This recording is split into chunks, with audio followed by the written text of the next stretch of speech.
இந்த படத்தின் மூலம் நட்சத்திரமாக போபவர்கள் இன்னும் நிறைய பேர் இருக்கிறார்கள். தம்பி எஸ்டிஆர் போக போகும் தூரம் எனக்கு தெரிகிறது, உங்களுக்கு புரிகிறது. உங்களுக்கு கடமை இருக்கிறது. இந்த கூட்டத்தை வழிநடத்தும் தலைவன் நீங்கள். அந்த ரெஸ்பான்சிபிலிட்டியோட நீங்க இனிமே நடந்துக்குவீர்கள். ஏற்கனவே அப்படித்தான் இருக்கீங்க, இன்னும் கூடி இருக்கு உங்களுக்கு. அது சுமை அல்ல, சுகம். அனுபவிங்க. அதை பார்த்து நானும் அனுபவிப்பேன்.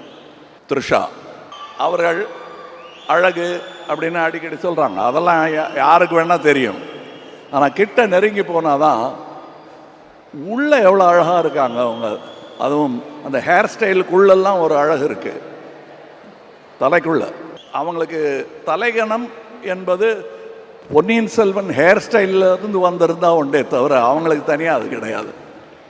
அது எனக்கு அவங்களிடம் ரொம்ப பிடிக்கும். அவர்கள் இரும்பு மாதிரி இருக்கும் பார்க்கும்போது, ஆனால் உருக்கிடலாம், உருவாக்கிடலாம். அதை பண்ணியிருக்காரு மணி சார் இதில்.